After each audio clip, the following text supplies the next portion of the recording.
Bem-vindos a mais um CasaCast, o podcast da Casa Aqui. E mais uma vez, a Casa Aqui está trazendo temas extremamente relevantes. Hoje com um convidado muito especial, conhecidíssimo aqui no litoral norte do Rio Grande do Sul e também demais localidades, o Dr. Longo, Luiz Longo, né? Luiz Antônio Longo, mas para nós é o Dr. Longo.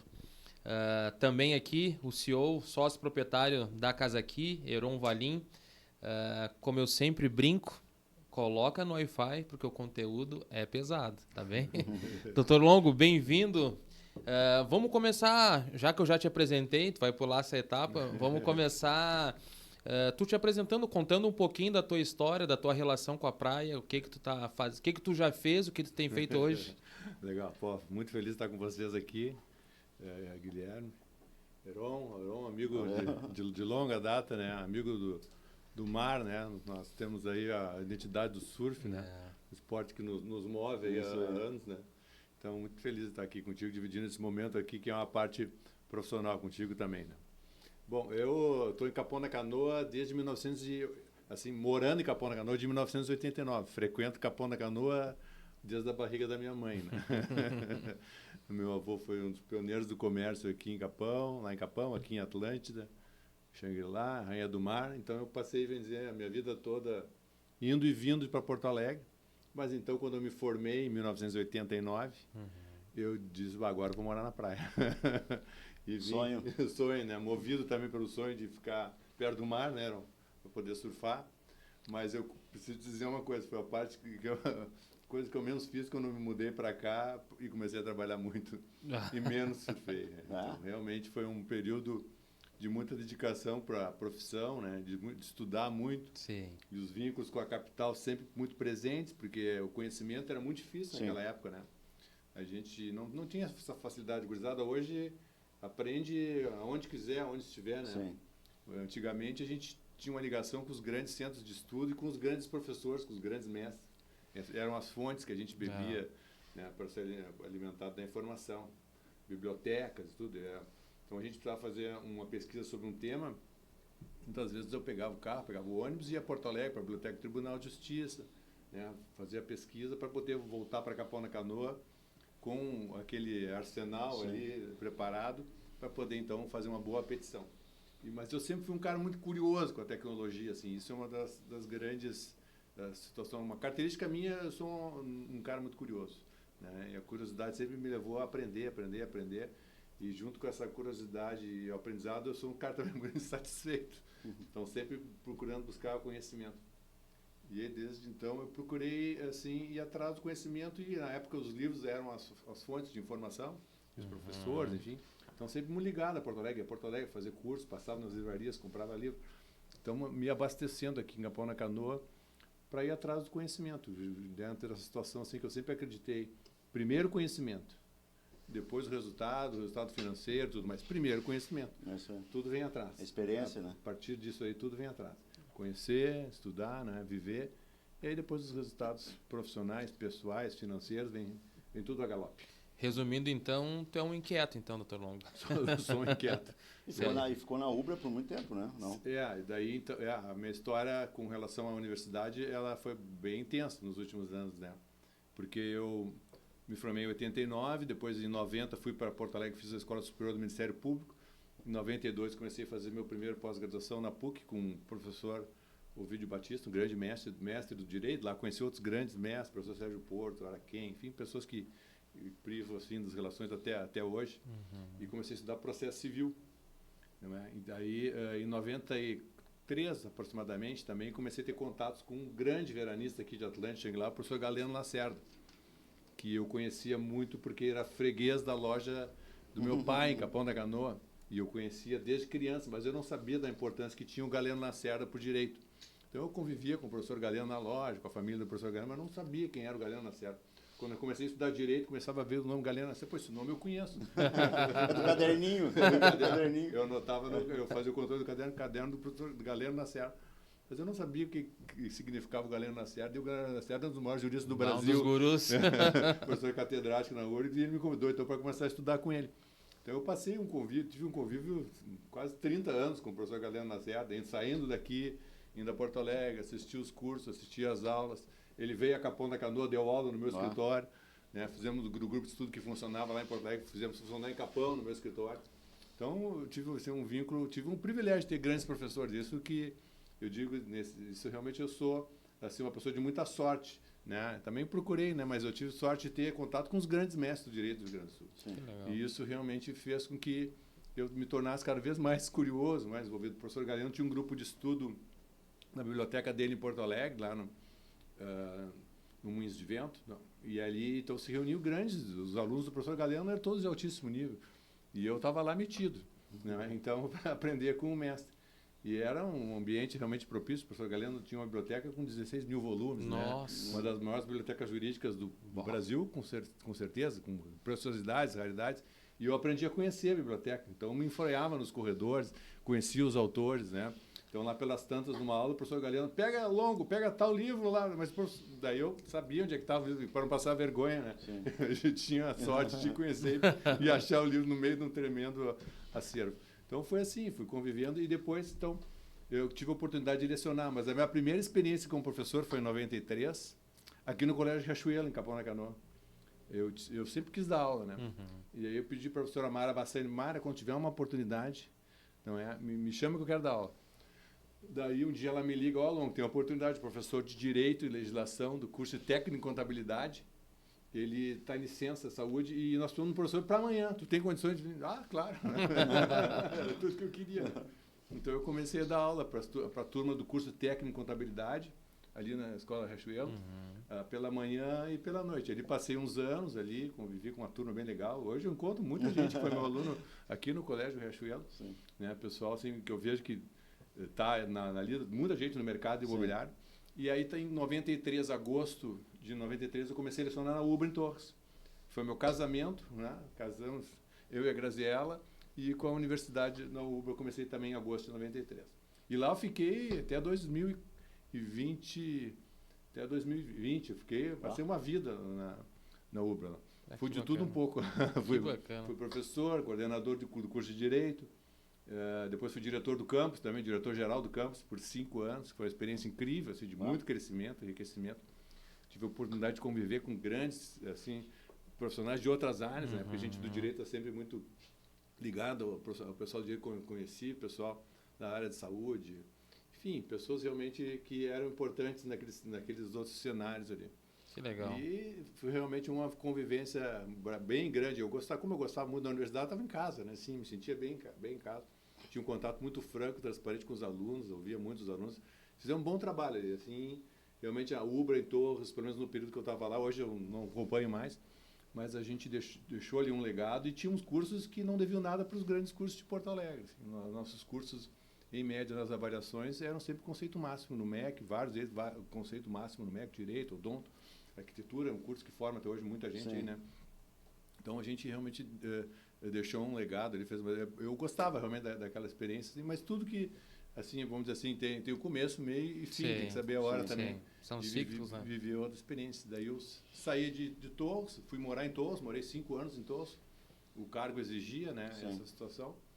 E aí voltei para Capão e aí fundei a escola, né? Bom, a professora é professora. Eu montei uma escola dentro do meu escritório. Vocês já foram lá, já assistiram alguns cursos.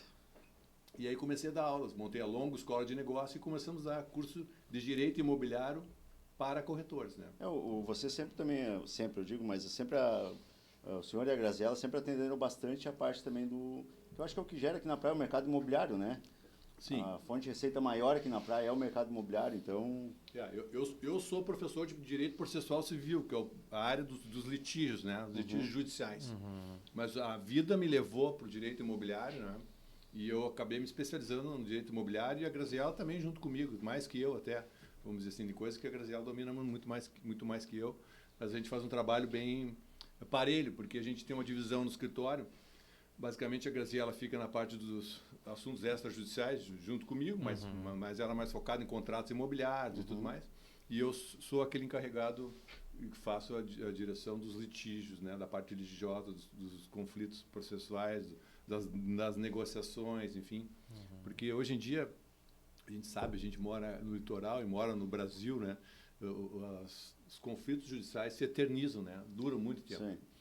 Então, eu tenho trabalhado muito, estudado, muito negociação, mediação, conciliação, e utilizado bastante nas nossas demandas lá do escritório. Muitas vezes resolvemos problemas sem ter necessidade de ajuização, com bom senso, com paciência, não é? A gente consegue mostrar para as partes dos dois lados e avançar e conseguir sem ter a necessidade de intervenção estatal, sem provocar o judiciário, né, para solucionar. E às vezes ajuiza as demandas quando há necessidade também, né, porque, enfim, faz parte da nossa profissão, a gente tem que evitar o litígio, procurar evitar o litígio, mas quando o litígio é a única solução, propõe essas ações, faz as defesas. Enfim, esse é o cenário, mas infelizmente a demora acaba com que a gente seja... A demora da prestação jurisdicional não é culpa de juiz de Capão, não é culpa de juiz de Porto Alegre. É o sistema, né? O sistema Sim. altamente sobrecarregado. Sim. Há uma litigiosidade assim, inercial. Hoje todo mundo processa todo mundo no Brasil. Né? Isso que eu ia dizer, é muito processo, né? Muito processo. Então, e pouco juiz, a infraestrutura é pouco. Sim. Então, a gente assim, sabe que quando vai para um debate judicial, sempre tem o custo do tempo. É moroso, né? Deixa eu aproveitar o seguinte, o Dr. Longo falou aqui. Onde é que tu conheceu o Dr. Longo? Cara, eu conheci o Dr. Longo na época que eu trabalhei na Casa Líder, isso há, acho que 15, 16 anos atrás. O Dr. Longo era o que fazia todos os contratos na época da imobiliária, já vinha da época da Casa da Praia já, né? E com o Jusseu, com o Lindomar, enfim, e foi ali que começou o relacionamento. Daí eu acho que mais na Graziella, né? Eu acho que começou primeiro por ela, pela doutora, e depois o Dr. Longo. E depois várias jantas, churrasco, pizza, no Rosa, no mar, enfim. Legal. Doutor Longo, a gente tem visto aí que a praia está crescendo, né? O pessoal, a gente conversa muito aqui, o nosso time aqui na Casa Aqui, muitos veranistas e até moradores mesmo, acham que Xangri-Lá está chegando no ápice. E a gente pensa o contrário, que Xangri-Lá começou a crescer, né? Tem muito ainda a expandir. A gente ainda está iniciando um processo de utilização dos espaços perto da lagoa, né, das lagoas. Xangri-Lá e Capão da Canoa. E né? da Capão da Canoa também, né? Então, assim, né?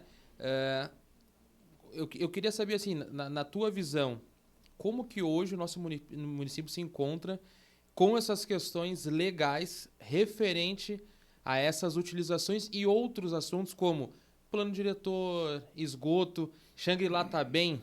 Não, Xangri-Lá ainda precisa se organizar. Qual a tua visão sobre isso? Porque, na nossa percepção, a cidade vai crescer, não vai parar. Mas como é que a gente está nessas questões legais frente a esses assuntos? Bom, é uma pergunta muito complexa, né? eu acompanho bastante tempo isso e acompanho o litoral todo, né? Porque quando eu morei em Torres, fui diretor da Ubra em Torres, e antes mesmo, quando eu era coordenador, eu participava dos conselhos de desenvolvimento urbano lá. O doutor faz parte do Sinduscom, né? E também, pelo Sinduscom, já trabalho quase 20 anos para o Sinduscom. Muito tempo a gente trabalha para o Sinduscom, também no litoral. Sim. E eu acompanho, então, todas essas grandes discussões que existem, assim, com relação à questão da expansão urbana. Eu acho que Xangri-Lá, com relação ao novo plano diretor, ganhou muito. Toda essa polêmica, essa discussão que teve, nós temos um bom plano diretor. Claro que precisa ser colocado em prática. Sim. Eu também faço parte do conselho do plano diretor de Xangri-Lá, representando a OAB. E a gente acompanha ali, faz grandes discussões, acompanhei o plano diretor. Tem muitas assim, questões que ainda estão por ser interpretadas e aplicadas. Né? Vocês mesmos, tenho certeza, estão tentando interpretar. Bom, esse terreno aqui é bom, não é bom. Né? Dá para fazer um bom negócio, não dá. Está todo mundo ainda num certo tom de expectativa para ver onde é que se move a cidade, né? Sim. Mas a gente tem boas diretrizes e diretrizes que superaram antes o plano. O plano antigo era defasado, não acompanhava mais essa realidade que justamente tu falaste agora, né, Guilherme? Tu disse que está começando o Xangri-Lá, né? E eu acho que sim, nós temos um novo marco também legal do plano diretor que nos proporciona outras expectativas de crescimento, né? Porque Xangri-Lá, eu posso dizer isso, como eu falei para vocês, eu frequento aqui desde que eu era assim, recém-nascido, né? Eu vi essa transformação, né, acontecer. Eu saía de bicicleta lá de Capão da Canoa e a Rainha do Mar, e o pai tinha loja, a família tinha lojas aqui em Atlântida, Xangri-Lá e Capão da Canoa. Eu vinha na bicicleta, parava aqui no Albatroz, ali onde nós tínhamos loja, tomava um refrigerante, né? Daí aí na Xangri-Lá tomava um sorvete, né? E chegava lá na Rainha do Mar, aí outro refrigerante. E aí voltava sempre pedalando de bicicleta. Então, eu não sei se vocês vão se lembrar isso, talvez não, Mas para chegar em Rainha do Mar, anos atrás, as dunas tomavam conta das estradas, né? Não me lembro disso. Sim. A duna era móvel. Assim, perto da loja do meu pai, a loja do meu pai era atrás da igreja. O longo era atrás da igreja, né? E ali, atrás da igreja, atrás da nossa loja, a duna vinha e invadia a loja. Eu me lembro, assim, quando eu era criança e dormia na cama, a cama tinha areia. Bah. Porque o vento botava a areia por dentro do forro e a areia da duna tomava conta. Tinham casas ali em Rainha do Mar que desapareciam, né? No inverno. O cara vinha veranear, na casa dele não estava mais lá, porque Sim, a tá duna embaixo tinha da se, duna. se movido Sim. e engolido a casa. Então eu acompanhei isso. E hoje a gente Sim. realmente tem uma situação que temos uma bela cidade, uma boa infraestrutura, com um público assíduo, né? Que realmente se fixou e gosta daqui, né? As pessoas criaram uma identidade com Xangri-Lá, Sim. né? E os condomínios fechados transformaram realmente a forma de viver aqui na praia, né? Sim. Eu moro em condomínio fechado e a experiência que se tem num condomínio fechado é a melhor possível, né? A gente faz amigos, a gente convive Segurança, com segurança, infraestrutura. né? Infraestrutura te dá muito emprego. Sim. Nós damos muito emprego, o condomínio dá muito emprego, dá muita renda, né? Então realmente esses sistemas assim de inovação, não é?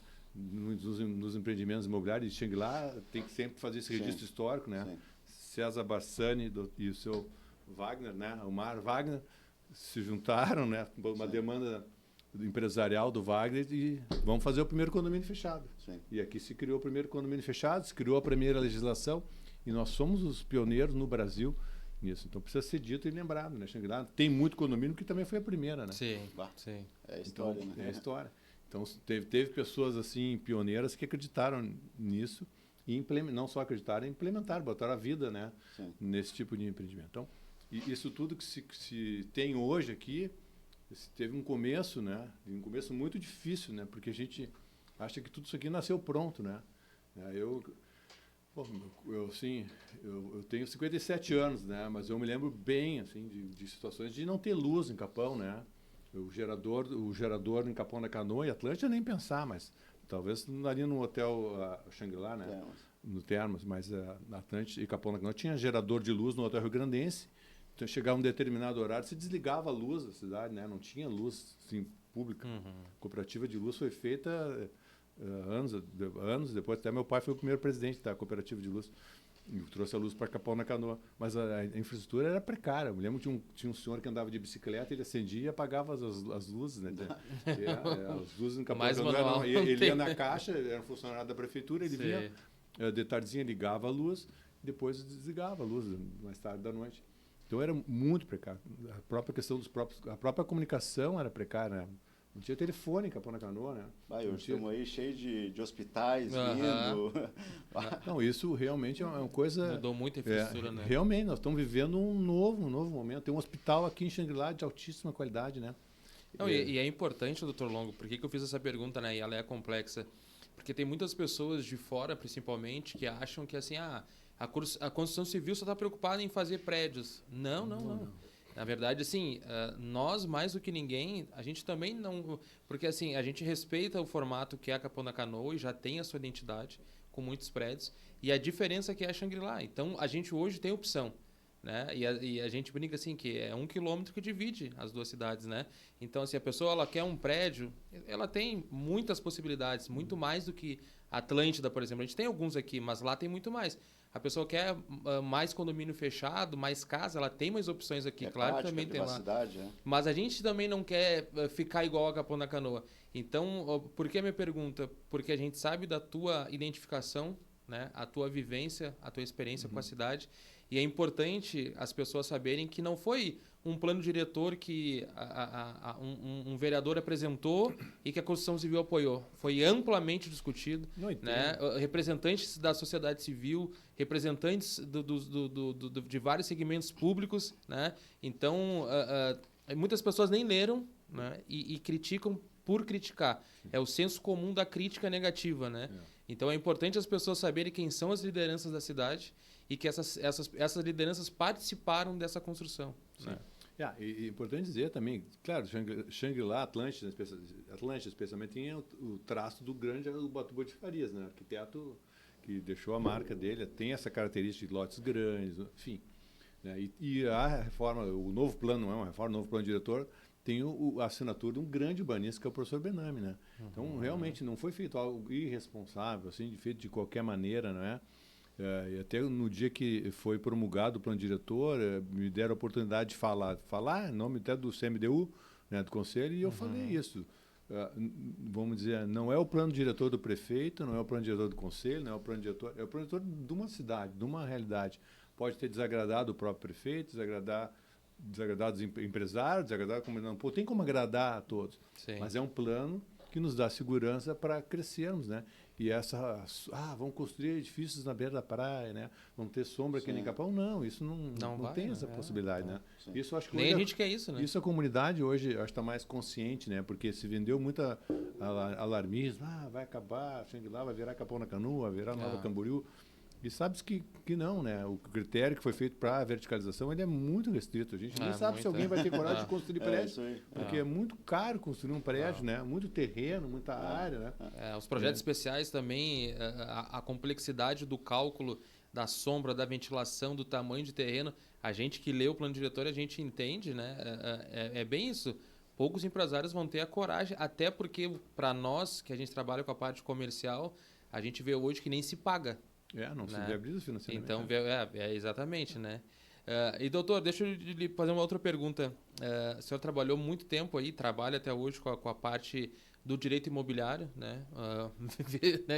Fez vários contratos para nós, né? A gente chama o doutor Longo quando tem uns probleminhas. Mas, doutor Longo, a gente também participou de vários cursos, né? Como é que está a escola? E a gente participou de alguns cursos e a gente também... ouve falar do corretor 5.0, né? Alguns colegas dizem que estão sendo mentorados por ti, né? Essa paixão pela escola, né? Que perdura até hoje. Como é que tá? O que é o corretor 5.0 para quem está assistindo? Eu, assim, na escola, nos cursos, a gente tem feito cursos, até a gente tem feito mais cursos em company agora, parando de fazer, tipo, imobiliário, tenho 10 corretores, 20 corretores que querem um curso para atualização, e a gente, enfim, faz o grupo fechado, né, lá no escritório, enfim. E eu tenho feito também, eu pessoalmente tenho feito um trabalho de uma mentoria jurídica para corretores e líderes de equipes de venda para as grandes imobiliários, né? Enfim, tem imobiliários gigantes hoje, Capão, Xangri-Lá, né? Então, às vezes, quer preparar melhor o seu gerente, o próprio corretor quer investir, eu quero ter mais conhecimento na área jurídica. Eu faço um trabalho, assim, de mentor, de professor, né? Na verdade, nessa área do direito, assim, mas tentando mostrar para ele para onde é que está indo, onde é que estão os gargalos, a atenção, onde é que tem que estar nos negócios, né? Então, a gente tem feito realmente com base, transferindo um pouco dessa nossa experiência. Às vezes, a Graziela também me ajuda, né, nesse trabalho também, numa parte. Eu convido sempre para... quando a gente faz essa experiência, assim, num dado momento, para ter um contato com o Dilceu Costa, né?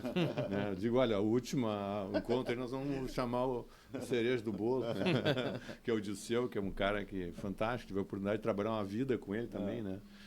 Porque a minha escola de direito imobiliário é a escola Casa da Praia, que é a tua também, né? É a escola de tua também, porque tu bebeu, não bebeu na fonte, mas bebeu da fonte que bebeu na fonte. Então, essa escola que se formou aí. Então, eu passei a vida, assim, uma época tinha uma sala dentro da Casa da Praia, despachava, a gente tínhamos filiais espalhadas por todo, até em Santa Catarina, Gramado, Canela, Porto Alegre, aqui, em Betra, Mandé, enfim, era uma correria, né? Então, esse foi um aprendizado que a gente teve, assim, e é interessante dizer, você sabe bem disso, que é o direito imobiliário que se pratica aqui. Ele é um direito imobiliário um pouco diferente, não que a gente infrinja regras nem faça coisas ilegais, mas a gente trabalha numa informalidade que às vezes assusta quem trabalha numa matriz mais legalista de outros lugares, né? Eu tenho certeza que vocês já se depararam às vezes com outras visões de advogado que, não, isso não dá para fazer, porque não, mas a gente, não, mas o mercado funciona assim, né? A gente consegue dar segurança assim, né? Porque a gente, falando na escola, a gente sempre diz, o que é um bom negócio imobiliário? Eu sempre bato nessa tecla. O que é um bom negócio imobiliário? Bom, eu digo, negócio imobiliário bom é um negócio seguro, né? Segurança para quem também, né? Para quem compra, para quem vende e para quem trabalha, né? Vocês também tem que ter a segurança que aquela venda não vai se transformar numa dor de cabeça. Sim, uma dor de cabeça. Então, isso que a gente trabalha na nossa escola, a gente trabalha na mentoria, tentando transformar tudo isso aí num mercado seguro, né? Porque a gente não quer aventura na praia E a gente trabalha muito no escritório ali também, quando dá errado o empreendimento, né? A gente faz um trabalho de organização, reorganização de empreendimentos imobiliários que se frustraram. O consultor, infelizmente, não conseguiu concluir, sabe-se lá por que motivo. E aí a gente reorganiza o empreendimento, chama as pessoas que adquiriram, reorganiza o grupo. E aí toca adiante, né, dá uma nova roupagem, uma nova vida. Isso a gente já fez mais de 30 prédios nesses últimos 30 anos aí, que realmente a gente não consegue preservar o mercado. Se não fosse isso, o mercado imobiliário, principalmente Capão na Canoa, estava cheio de obras inacabadas, né? De esqueletos, como a gente viaja às vezes vê, não é? A gente vai em lugares e fala, bah, aquela obra parada, bah, está 20 anos parada. Capão não tem isso. A gente nunca a gente sempre, não vou dizer que é assim, responsabilidade nossa de não ter isso, né? Mas a gente sempre procurou focar bastante nesse tipo de trabalho para evitar esse tipo de esqueleto assim na cidade, que realmente ficaria um marco muito feio, né? De andar numa cidade, aqui deu errado, aqui deu errado. Isso é verdade. Ficaria todo mundo. Não tem, né? Não, isso não tem. E a gente sabe de consultoras já que não deu certo e tá lá o prédio entregue. Se reorganizou, né? A gente conseguiu fazer. É um mercado seguro, né? E vocês contribuíram para isso. É que às vezes as coisas começam de uma forma muito informal. Né? A gente que não tem condição tenta fazer um negócio. E a gente então comparece ali depois, né? E faz a reorganização desse empreendimento de forma segura para que todo mundo então receba seu apartamento, lamentavelmente suporte o prejuízo, né? Mas que tenha ao final o seu investimento realizado, um apartamento de volta para o mercado. Né? Doutor Longo, nessa questão da escola, né? Eu sempre digo assim, a gente vive ciclos que se fala muito de um assunto, né? Então, por exemplo, há alguns anos atrás se falou muito de gestão da emoção. Então, tinha muito curso, né, saber trabalhar e lidar com as emoções frente ao mercado de trabalho, conciliar a vida pessoal, enfim. Depois a gente viu as empresas 4.0, né? Tecnologia, como é que a tecnologia, principalmente a disruptiva, que mudava a relação da empresa com o cliente, como é que se impactava na empresa tecnologicamente. O que é o corretor 5.0, que avançou. Agora eu me lembrei que eu tinha que te responder. Bom, essa questão que a gente vê da indústria 4.0 no direito, isso está muito forte, né? A gente está muito forte. A questão da inteligência artificial, no geral, eu assim, esses últimos 2 meses, assim, eu tirei para estudar isso, porque na época da pandemia já eu fiz um curso de pós-graduação em Minas lá sobre direito, inovação e tecnologia. E agora surgiu muito forte a questão da inteligência artificial, não é? Que preocupa. E não é que preocupa, é uma preocupação, eu vou ser substituído pela inteligência artificial? Talvez. Eu já começo a dizer que talvez. Mas eu sou um profissional que domina a inteligência. Esse profissional não vai ser substituído pela inteligência artificial. O profissional que vai ser substituído pela inteligência artificial, na minha opinião, é aquele que ignora a inteligência artificial. Não usa as ferramentas da inteligência artificial. Esse vai ser superado, não tem dúvida. Está com os dias contados. Então, no direito, por exemplo, é uma coisa de louco que acontece hoje em termos de inteligência artificial. Na área de vocês, também muito. A inteligência artificial faz tudo, faz contrato, a inteligência artificial faz recibo, faz nota promissória, faz tudo. Grava filme. Não, gera uma imagem. Gera imagem. Hoje a inteligência artificial, se eu quero uma casa com janela tal cor, porta tal tamanho, ela gera uma imagem de uma casa. Então, e como é que pode trabalhar? Alguém pode trabalhar hoje sem utilizar isso? Então não tem mais como. E eu assim, por ter sido muitos anos professor, assim, sistematicamente eu recebo ligações dos meus colegas, ex-alunos, né? Professor, estou com casa em tal. Daí agora eu já estou respondendo assim, tu já fez a pesquisa na inteligência artificial? Então tu faça a pesquisa na inteligência artificial e depois a gente vai conversar. Porque fica muito assim, incipiente início de uma discussão sobre um tema sem utilizar uma coisa que está no nosso telefone. Qualquer um pode fazer. Só que a inteligência artificial, dentro de tudo aquilo que eu tenho estudado e praticado, ela é uma coisa bem interessante e característica, né? Porque as plataformas de inteligência artificial tu tem que começar a criar uma relação com a inteligência artificial, né? Ela tem que começar a te conhecer. E tu tem que saber bem fazer a pergunta. E esses dias eu vi o Walter Longo, né? Que é o meu parente famoso, né? Que fala bastante sobre tecnologia lá em São Paulo, né? O Walter Longo. Ele estava dizendo isso, que as novas gerações, por não dominarem muito o vocabulário, não ter muita palavra no vocabulário, tem um vocabulário restrito, não vão conseguir tirar o máximo da inteligência artificial, porque não vão saber fazer a pergunta correta, o prompt correto para a inteligência artificial. Então não vão poder explorar o que deveria ser explorado na inteligência artificial. E a própria forma com que eu também gosto, né, do assunto e leio, e a tendência é que a inteligência artificial, com o tempo, será mais inteligente que a inteligência humana, né? Mas existe hoje também um consenso que quem ensina a inteligência artificial são os humanos. Contudo, por exemplo, se eu estou ensinando a minha inteligência artificial com palavrão, ela vai falar palavrão. Se eu ensinar ela com respostas erradas, quando eu fizer uma pergunta, ela vai dar a resposta daquela forma. Então, por trás sempre da inteligência artificial, sempre vão ter pessoas. Né? E isso é algo muito relevante, porque assim, que relação a gente está criando com a inteligência artificial? E isso também vai segmentar para algum resultado. Né? Esse mundo dos algoritmos aí realmente é uma coisa fantástica. Fantástico. Esse dia eu conversava com um amigo meu que tem filho pequeno e dizia, olha, hoje o meu filho, além de querer que ele ensine aprenda idioma, desculpe, eu quero que ele aprenda a linguagem de programação. Porque ele tem que ter noções também de programação, para quando ele estiver num ambiente corporativo, saber dizer para o programador, eu preciso disso aqui, mas isso aqui é dessa forma. Né? Eu estudei um pouco de linguagem de programação nesse pós-graduação que eu fiz, eu confesso que foi uma experiência muito frustrante para mim, que sou do direito, né? Mas realmente é importante a gente ter base, né, da questão da tecnologia. Mas essa questão do 5.0, né? O que é, então? Toda essa tecnologia que está nos inundando, ocupando o nosso cotidiano para tudo, né? Para tudo, até para cozinhar, né? O cara quer falar, como é que eu faço tal coisa lá?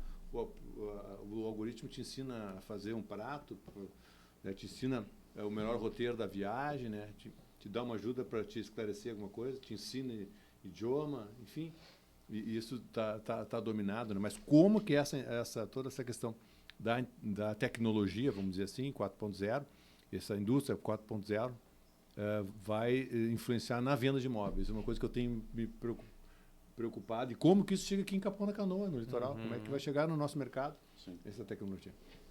E aí eu comecei a estudar essa questão hoje, que alguns falam da tecnologia 5.0, que é uma ideia nascida no Japão, em que traz toda a questão da humanização no uso da tecnologia. Quando eu ouvi humanização no uso da tecnologia, eu pensei, mas aqui em Capão, a gente está fazendo isso. Aqui em Xangri-Lá, a gente está fazendo isso. Em Togos, a gente faz isso. O litoral faz isso. O que é? Esses relacionamentos que vocês criam com os clientes.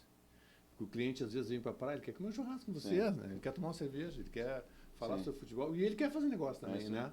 Mas vocês não perdem os vínculos humanos e interpessoais, onde vocês construíram as relações fortes. Tanto é que vocês formaram essa rede, essa carteira de clientes e continuam vendendo e revendendo para os mesmos clientes, né? De uma vida inteira, não fica só a questão da tecnologia em si, abastecendo o outro. Tem não é o algoritmo que achou o cara, o algoritmo não achou vocês. Não, agora, quando o senhor chegou ali, eu tinha recebido uma indicação. Aquela hora ali, estava falando de uma pessoa, um cliente que me indicou.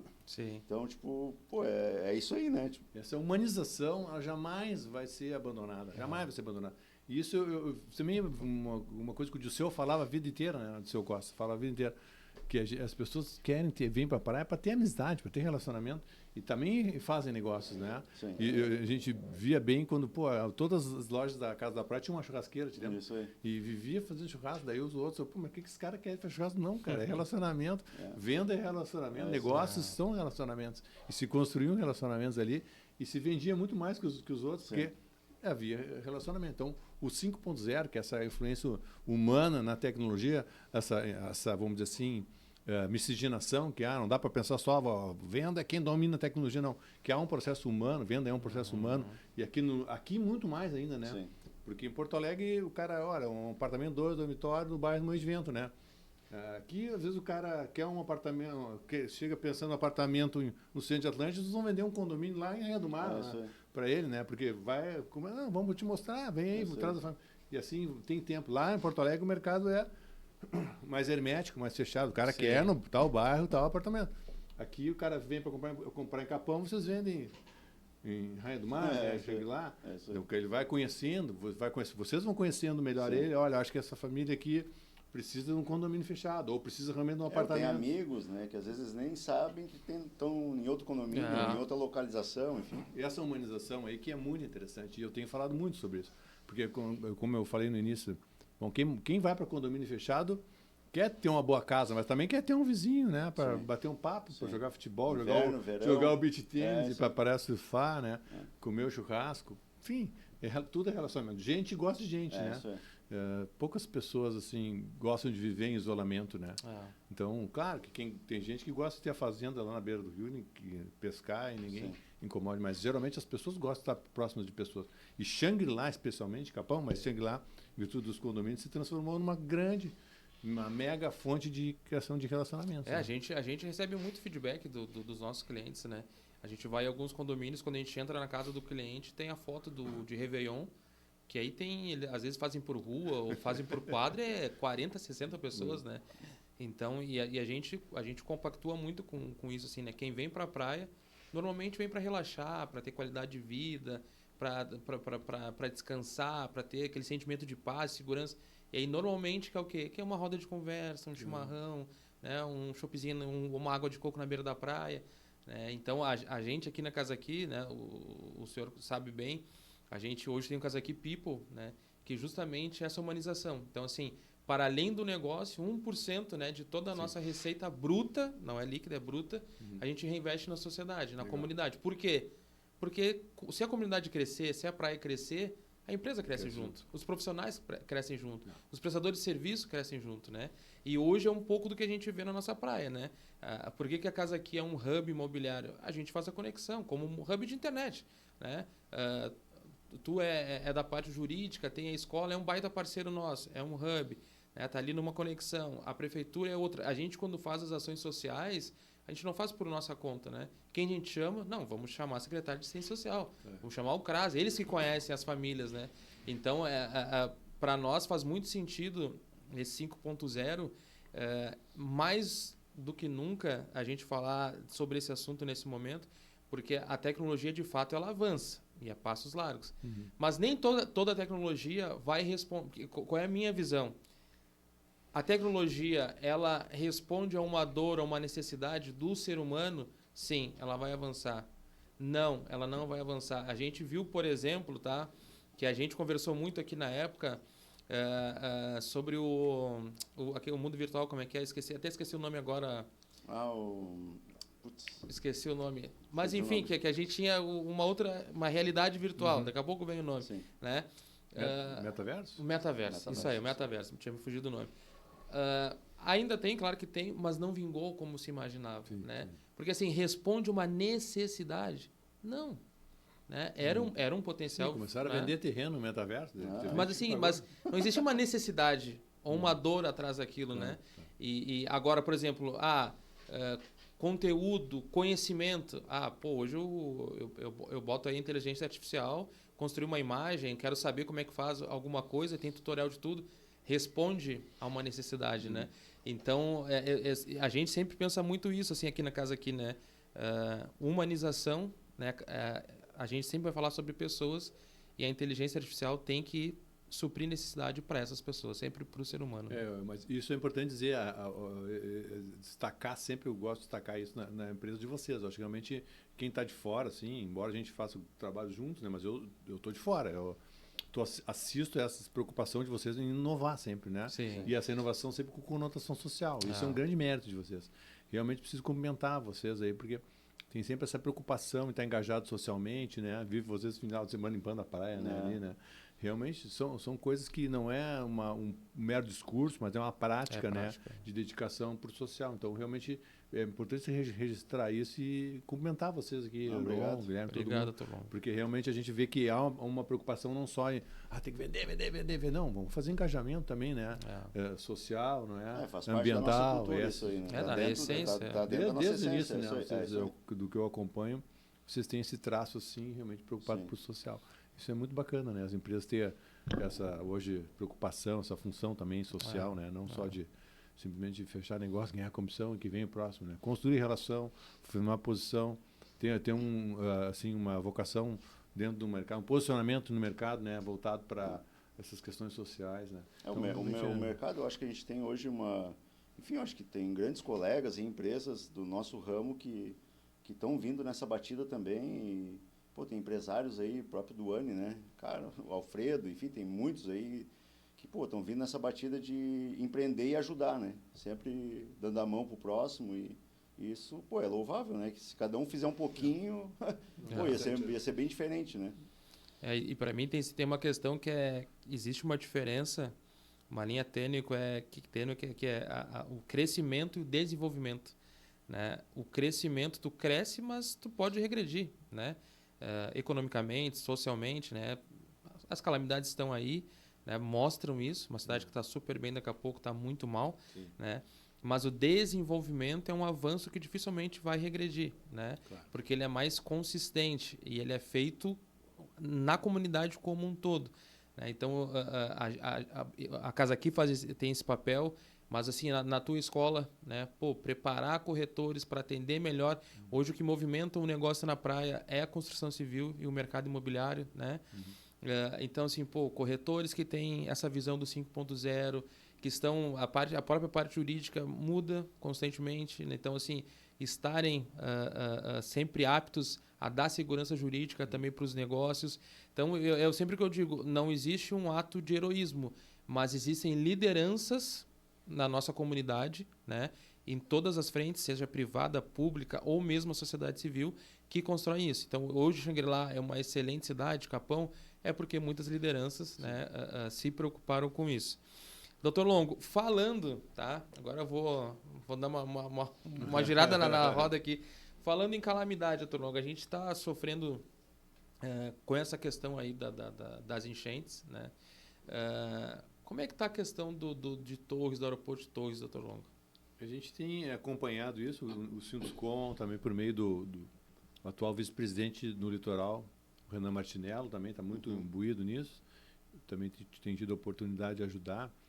E no sábado agora, uma movimentação também, junto com o Rafael Ayub, que é secretário adjunto de Ciência e Tecnologia, que é, podemos dizer, caponense, xanglense, né? Sim. Pessoa aqui da nossa região, né? Se identifica conosco. Então a gente tem movimentado as autoridades aí para fim de tentar fazer com que o aeroporto de funcione como uma alternativa ao Salgado Filho. Então fizemos reunião já há uma semana exatamente, começamos a reunião com o vice-governador Gabriel de Souza. No sábado agora recebemos ali no aeroporto de Torres, junto com lideranças da cidade de Torres também, que estão também na causa, o ministro Paulo Pimenta, e para mostrar o aeroporto, entregar a ele a nossa demanda e dizer que a gente está realmente ansioso por botar esse aeroporto em funcionamento. Claro, em cima de um fato muito triste, né? Sim. Que é essa situação que nós estamos vivendo no estado. Mas a gente entende e acredita que o aeroporto de Torres pode ser e deve ser um aeroporto regional que pode subsidiar, com certeza, o fluxo interrompido para o aeroporto de Salgado Filho e que deixe também uma herança aqui para nós de uso. E vou explicar por quê. O aeroporto de Torres está próximo de Cambará do Sul, ele está perto de Gramado, está perto de Canela, não é? Até Caxias, né? Sim. É uma proximidade. Sim. Isso sem falar no litoral, porque a gente tem sempre a ideia, o litoral, mas hoje tem quantas pessoas morando no litoral? Hoje, se eu parar para contar hoje de Torres a Tramandaí, Cidreira, a gente tem 1 milhão de pessoas na praia hoje. Sim. Sem medo, sim. Não tem 1 milhão, tem 900 Sim, da mil. pandemia para cá, Capão cresceu 50%, o Xangri-Lá 32%. Não vamos dizer que estão morando aqui 1 milhão de pessoas, mas flutuam aqui, né? Mais até, né? Dependendo, com certeza, nos feriados, muito mais que isso em todo o litoral. Então tem uma população também que se utilizaria do serviço. Sim. Então há uma expectativa de colocar em funcionamento. Lamentavelmente a informação que a gente tem do Salgado Filho é muito ruim, né? Porque falam em dezembro. Natal. E ontem nós fizemos contatos com lideranças de Gramado e Canela, porque eu suscitei a discussão que imaginem Gramado e Canela no Natal Luz sem aeroporto. Sim. Já imaginaram que isso vai acontecer? Já estão sofrendo agora, imagina. Então nós estamos assim, de mãos assim dadas com a comunidade também da Serra. oferecendo essa possibilidade do aeroporto de Torres receber os fretamentos, receber os voos, né, E de tem carreira. capacidade, doutor? Tem a pista ali, a pista do aeroporto de Torres, ela é maior que o aeroporto Santos Dumont, 200 metros a mais que o aeroporto Santos Dumont. Nossa. Então, Vê, tipo, os caras então não- aterrissam Não sabe, né? esses aviões simples da TAM, esses aviões da Gol, esses do dia a dia, os Boeing, sim, aí, sim. os Airbus pequenos, esses que atendem o aeroporto de Porto Alegre, poderiam com tranquilidade aterrissar ali. E tem uma questão, né, doutor Longo, que eu acho que é interessante. Ontem meu pai embarcou em Caxias, né? E ele ficou muito tempo na pista dentro do avião porque não tinha visibilidade. O ministro foi ontem fazer uma vistoria no aeroporto e não conseguiu aterrissar, né? Porque não tinha teto. Então é uma outra questão para a gente olhar para Torres com carinho, né? Sim. Não, e aqui, isso é uma boa lembrança, porque o aeroporto de Vai ficar no meio, entre Floripa e entre Porto Alegre. tem né? o aeroporto de Jaguaruna que tem uma pista boa, também recebe, mas não importa, talvez Mais uma opção, né? mais uma opção, Sim. porque vê bem, o aeroporto de Torres, não é? Ele pode, como herança, como eu já disse, ser sempre aquele que vai receber. Podemos ter um voo diário para o aeroporto, não isso é aí. numa herança. É isso aí. Claro que a gente tem capacidade de receber aí bastante voos, né? 20 voos por dia nesse aeroporto de Torres. O pátio é grande, estação comporta aeronaves. É bem verdade que como está hoje, tecnicamente, não há condições de se abrir o aeroporto do dia para a noite. Sim. Tem que se fazer muito investimento. Existem equipamentos de segurança de voo que não existem no aeroporto de Torres e precisam ser instalados. Sim. Mas os investimentos estão quantificados, né? Ali existe uma escola de voo e o pessoal da escola tem um trabalho muito, muito de qualidade, já mapeou tudo, já sabe o que precisa colocar. Isso já está sendo repassado as informações, orçamentos, inclusive. Então há já uma perspectiva. Pode demorar, porque não é do dia para a noite que se compra esse tipo de equipamento. Tem que ter bombeiro com treinamento. O carro do bombeiro tem que ser especial, o bombeiro tem que ser, né? Não é um bombeiro que tem que ter treinamento específico para aquilo ali.